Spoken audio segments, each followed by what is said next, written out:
নমস্কার বন্ধুরা, চ্যানেলে আপনাদের অনেক অনেক স্বাগত জানাই। এই চ্যানেলে মোরাল স্টোরি দেওয়া হবে প্রতি মাসের 15 তারিখ ও 30 তারিখ, অর্থাৎ মাসে 2টা করে। আপনাদের যদি গল্পগুলো ভালো লাগে তাহলে প্লিজ সাবস্ক্রাইব করে পাশে থাকবেন। চলুন তাহলে কথা না বাড়িয়ে শুরু করি। আজকের গল্প সুন্দরী ডাইনি। হরি এক চম্পক সেটের দোকানে দৈনিক মজুরিতে কাজ করত, তাই দোকানের মালপত্র নিয়ে আনতে তাকে শহরে যেতে হতো। গ্রামের এক জঙ্গল পেরিয়ে শহর। হরি একদিন গরুর গাড়িতে করে মালপত্র আনতে থাকে আর নিজেই বলতে থাকে, আমি হরি, আমি বড় কাজ করি, খাবার খাই এবং রোজ মনের খুশিতে গান করি। তারপর ভাবলো, আজ তো বড় দেরি হয়ে গেছে। এই খতরনাক জঙ্গলে কেন যেন হাত পা ঠান্ডা হয়ে আসছে, আর ঠিক সময়ে না পৌঁছাতে পারলে মালিক খুব রেগে যাবে। হঠাৎ হরি এক আওয়াজ শুনতে পায়, শোন হরি। হরি বলে, আরে এ আওয়াজ কোথা থেকে আসছে? বলে হরি সামনে একজন মহিলাকে দাঁড়িয়ে থাকতে দেখে আর বলে, এত রাত্রি একলা মেয়ে জঙ্গলে কি করছে? যাই গিয়ে জিজ্ঞাসা করি। হরি গরুর গাড়ি দাঁড় করিয়ে জিজ্ঞাসা করে, আপনি এত রাত্রে খতরনাক জঙ্গলে কি করছেন? তখন মহিলাটি সুন্দর আওয়াজে বলতে থাকে, আরে হরি, আমি তো আপনার জন্যই অপেক্ষা করছি। অনেকে তো অনেকের জন্য অপেক্ষা করে, আমি তো কেবল আপনার জন্য অপেক্ষা করছি। হরি বলে, আচ্ছা, তুমি সত্যি বলছো? আজ পর্যন্ত আমাকে কেউ এভাবে কথা বলেনি। মহিলাটি তখন বলে, আহারে হরি, সত্যি কথা বলছি, আমাকে বিশ্বাস করো আর আমাকে তাড়াতাড়ি আমার ঘরে পৌঁছে দাও। হরি তখন বলে, কত বড় কাজ নাকি? আমার পেছনে বসো, পুরো রাস্তা গল্প করতে করতে যাওয়া যাবে।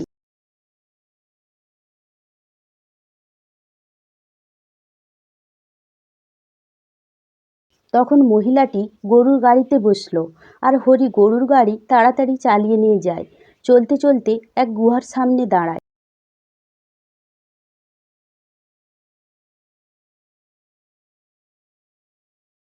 আর বলে, দেবী, আপনার ঘর কোথায়? এইখানে তো এক গুহা, আর তো কিছু নেই।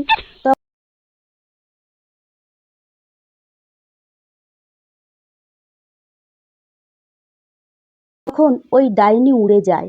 দেখতে দেখতে সুন্দরী মহিলা থেকে এক ডাইনির চেহারা হয়ে যায় আর জোরে জোরে হা হা করে হাসতে থাকে। বলে, তুই তো এক প্রকারের বোকা। হরি তখন ভয়ে ভয়ে বলতে থাকে,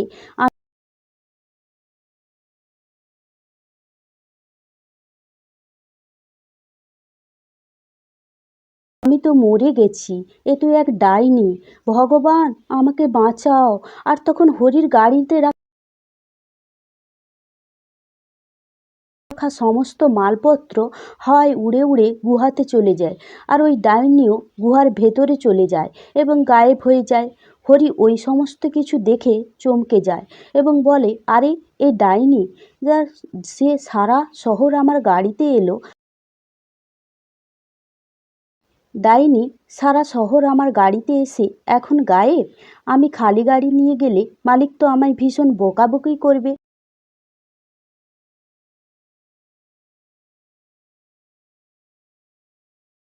হরি মালিকের কাছে যায়। মালিক হরিকে সব কথা শুনে মিথ্যা মনে করে হরিকে বেঈমান বলে তাড়িয়ে দেয়। পরের দিন চম্পক শেঠ দোকানে বসে বিড়বিড় করে বলতে থাকে, দোকানে তো সমস্ত মালপত্র খালি, আমি নিজেই না হয় শহরে গিয়ে মালপত্র নিয়ে আসবো। বলে গরুর গাড়ি নিয়ে শহরে চলে যায়। শহর থেকে মালপত্র নিয়ে চম্পক শেঠ সেই খতরনাক জঙ্গল দিয়ে যেতে থাকে।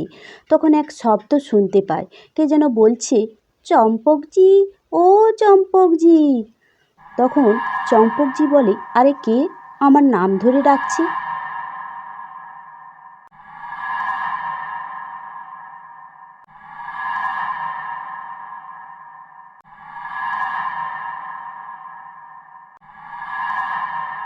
তখন রাস্তার উপর এক সুন্দরী মহিলাকে দাঁড়িয়ে থাকতে দেখে। তখন চম্পকজি মহিলাকে গাড়িতে বসতে বলে আর গুহার সামনে এলে ডাইনি আবারও তার চেহারা ধারণ করে গাড়ির সমস্ত মালপত্র নিয়ে গুহার ভেতরে চলে যায়। বেচারা চম্পক শেঠ খালি গাড়ি নিয়ে গ্রামে ফেরে। এদিকে ওই জঙ্গলে কোনো লোক গ্রাম থেকে কোনো মালপত্র শহরে নিয়ে গেলে ওই ডাইনি সমস্ত মালপত্র নিয়ে গায়েব হয়ে যেত।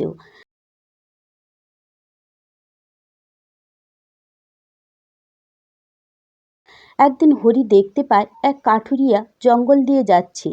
হরি তাকে বলে, আরে ভাই, এই জঙ্গল থেকে ফিরে যাও, জঙ্গলে এক ভয়ানক ডাইনি রয়েছে।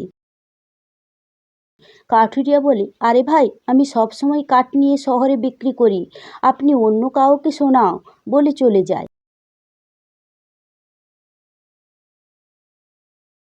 ডাইনির জন্য পুরো গ্রামের লোক অতিষ্ঠ হয়ে যায়। পুরো গ্রামের লোকেরা চিন্তায় পড়ে যায়। অন্যদিকে গ্রামের মধ্যে প্রচুর লোকজন জমা হয়। তখন চম্পকজি বলে, আরে জঙ্গলে এক ভয়ানক ডাইনি রয়েছে, আমার পুরো ব্যবসার ক্ষতি করে দিলে। সবাই মিলে ওই ডাইনির কিছু করতে হবে। তারপর বীরু নামের একজন বলল, আপনারা চিন্তা করবেন না, কাল থেকে ওই ডাইনি কারো ক্ষতি করতে পারবে না।